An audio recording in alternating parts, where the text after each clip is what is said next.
জহিরুদ্দিন বয়াতি হ্যামিলনের বাসিওয়ালা নন। তিনি হচ্ছেন একজন মুক্তিযোদ্ধা, যাকে আমরা মুক্তিযোদ্ধার স্বীকৃতি ঠিকই দিতে পারিনি, কিন্তু তিনি তার দায়িত্বটি আজ 40 বছর পরও যথাযথভাবে করে যাচ্ছেন। তার একমাত্র সম্বল হচ্ছে তার সারিন্দা, যেটি হাতে নিয়ে তিনি মানিকগঞ্জের প্রত্যন্ত গ্রামে যেয়ে তিনি শিশুদের মুক্তিযুদ্ধের গান শোনান। তার পিছনে হ্যামিলনের বাসিওয়ালার মতো ঘুরে অনেক অনেক শিশু, যাদের কাছে তিনি মুক্তিযুদ্ধের ইতিহাস তুলে ধরেন। এর মধ্যে একজন শিশু বলে, জহির চাচার গান শুনে আমার নানার কথা মনে পড়ছে, তিনি মুক্তিযুদ্ধে শহীদ হয়েছিলেন। আজকে লক্ষ্য করুন মাননীয় সভাপতি, কেবলমাত্র একজন জহিরুদ্দিন বয়াতি যখন এতজন তরুণকে যখন উজ্জীবিত করতে পারেন মুক্তিযুদ্ধের আদর্শে, তখন কিভাবে আপনারা বলতে পারেন কেবলমাত্র তরুণদের প্রধান ভূমিকা পালনের ফলে মুক্তিযুদ্ধের আদর্শ বাস্তবায়িত হবে? আজকে মুক্তিযুদ্ধের আদর্শ বাস্তবায়নে তরুণ প্রজন্মই হবে সরকারের প্রধান অবলম্বন। এই বিষয়টির বিপক্ষে দাঁড়িয়ে আমি ঠিক সেই সময় কথা বলছি যখন আমার ছোট ভাই বোনেরা বেনটেন আর ডোরেমন দেখে বাংলা ভাষা শেখার আগে ইংরেজি আর হিন্দি শব্দাবলী শিখছে। আজকে জেকে রাউলিং এর হ্যারি পটার সিরিজ আর স্টিফেনি মেয়ারের টয়লেট সাগার জৌলুসে যখন আমি শহীদ জননী জাহানারা ইমামের 71-এর দিনগুলি রুমি এবং তার সহযোদ্ধাদের স্মৃতি ভুলতে বসেছি। আজকে যখন বিশ্ববিদ্যালয়ের রাজনৈতিক স্বার্থে ছাত্রদেরকে ব্যবহার করা হচ্ছে, ঠিক সেই সময়ে কিভাবে আমাদের দেশের তরুণ প্রজন্ম মুক্তিযুদ্ধের আদর্শ বাস্তবায়নে প্রধান ভূমিকা পালন করবে তা আমাদের কোনোভাবেই বোধগম্য হচ্ছে না।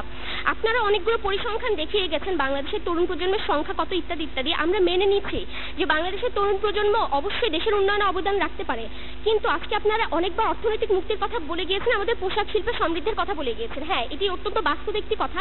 পোশাক শিল্প সমৃদ্ধ যদি করতে হয় তাহলে তরুণ প্রজন্মের ভূমিকা পালন করবে। আমি কখনোই কল্পনা করবো না যে একদল বৃদ্ধ তারা গার্মেন্টসে যে কাজ করবে, এটা আমি কল্পনা করতেই পারবো না। কিন্তু অর্থনৈতিক মুক্তির জন্য সেই যে তরুণ প্রজন্মের তাদের যে একটি উজ্জীবনী শক্তি, সেটা তারা কোত্থেকে পেয়েছে, তাদের মধ্যে যে স্বদেশপ্রেম। আজকে দেখুন আমাদের তরুণ প্রজন্ম কিন্তু সবসময় দুর্নীতির বিরোধিতা করে আসছে।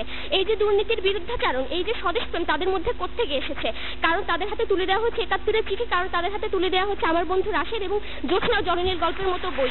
যখন এয়ারপোর্টের সামনে লালনের মূর্তি গড়তে দেওয়া হয় না, ঠিক সেই রকম একটি বিকৃত পরিবেশে যখন আমরা বড় হচ্ছি, ঠিক সেই সময় কিভাবে আমার মধ্যে বিভ্রান্ত একজন মানুষ আমি মুক্তিযুদ্ধের আদর্শ ভবিষ্যতে বাস্তবায়ন করব বলে আপনারা বিশ্বাস করেন? আজকে দেখুন আমাদের জাতীয়তা এবং আমাদের স্বকীয়তা, আমাদের সাংস্কৃতিক স্বকীয়তা ছিল মুক্তিযুদ্ধের পিছনে একটি অন্যতম বড় শক্তি। আজম খানের গান, বাউল গান, পালা গান, স্বাধীন বাংলা বেতার কেন্দ্রের গান মুক্তিযোদ্ধাদের যুদ্ধক্ষেত্রে ঘুরে দাঁড়াবার শক্তি দিত। আজকেও 40 বছর পরে 16ই ডিসেম্বর এবং 26শে মার্চে কিন্তু আমাদের বিনোদন চ্যানেলগুলোতে স্বাধীন বাংলা বেতার কেন্দ্রের শিল্পীরা আসেন এবং তারা আমাদের মুক্তিযুদ্ধের গল্প শোনান আমাদের বীরত্ব গাথা এবং জাগরণের গান।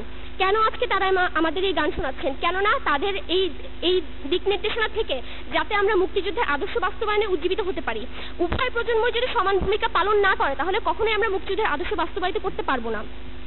50 বছর পরে বাংলাদেশে হয়তো কোনো মুক্তিযুদ্ধ থাকবেন না, কিন্তু আমাদের হাতে থাকবে ওরা 11 জনের মতো চলচ্চিত্র, থাকবে আগুনের পরশমণি, থাকবে শ্যামল ছায়া এবং আমার বন্ধু রাশেদ। এগুলোই আমাদের এগিয়ে নিয়ে যাবে। পরবর্তী প্রজন্মের কাছে আমরা ধারক এবং বাহক হতে পারবো মুক্তিযুদ্ধের আদর্শে। পূর্ববর্তী প্রজন্মের এই প্রয়াস ছাড়া কিন্তু কখনোই আমরা দাবি করতে পারবো না যে তরুণ প্রজন্মই হবে মুক্তিযুদ্ধের আদর্শ বাস্তবায়নে সরকারের প্রধান অবলম্বন।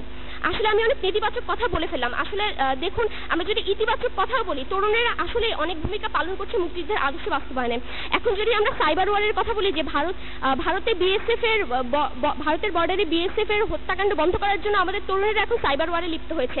কেন? তাদের এই স্বদেশপ্রেম থেকে কি আপনি পিছনে ঘুরে তাকিয়ে দেখতে পারেন না? কেন তাদের এই স্বদেশপ্রেম একমাত্র তারা মুক্তিযুদ্ধের সঠিক ইতিহাস জানছে এবং মুক্তিযুদ্ধের সঠিক ইতিহাসই কেবলমাত্র পারে তাদের মধ্যে স্বদেশপ্রেম সঞ্চারিত করতে।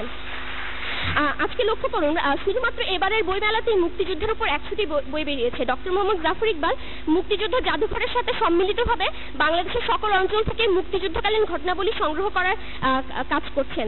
আজকে মুক্তিযুদ্ধের 4000 গল্পের সংকলন বের করেছে বাংলাদেশ মুক্তিযুদ্ধ জাদুঘর। এইগুলোই কিন্তু পরবর্তী প্রজন্মের কাছে থেকে যাবে আমাদের সম্পত্তি হিসেবে। আমরা উত্তরাধিকার সূত্রে এগুলো লাভ করেছি এবং পরবর্তী প্রজন্মই এগুলো পাবে। লক্ষ্য করুন, সম্পূর্ণ প্রক্রিয়াটি, মুক্তিযুদ্ধের আদর্শ বাস্তবায়নের প্রক্রিয়াটি হচ্ছে রিলে রেসের মতো। আমি পিছনের জনের কাছ থেকে যে পতাকাটি নিয়েছি সেটি যদি দৌড়ে আমি সামনের জনের কাছে পৌঁছে দিতে না পারি, তাহলে কিন্তু আমরা এই দৌড়ে পিছিয়ে পড়বো এবং কখনোই আমাদের মুক্তিযুদ্ধের আদর্শ বাস্তবায়িত হবে না। আজকে দেখুন, আমাদের শহীদ মিনার হচ্ছে আমাদের সকল প্রতিবাদের কেন্দ্রবিন্দু। আমরা বহু বছর ধরে দেখছি যে শহীদ মিনারে আমাদের সকল প্রতিবাদ শুরু হচ্ছে। আমাদের যে কোনো জাতীয় সংকটে কিন্তু আমরা আমাদের পূর্বপুরুষদের দেখেছি তারা শহীদ মিনারে যে অনশন করেছেন, তারা শহীদ মিনারে যে মৌনসভা করেছেন। আমাদের প্রজন্ম তাই করে চলছে এবং আমাদের পরবর্তী প্রজন্ম সকলে তাই করে যাবেন।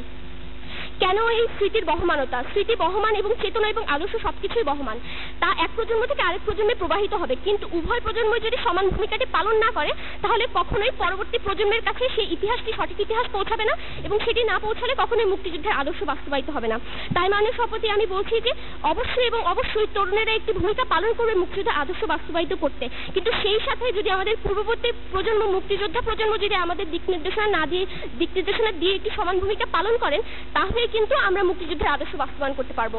ধন্যবাদ মাননীয় সভাপতি, ধন্যবাদ সবাইকে।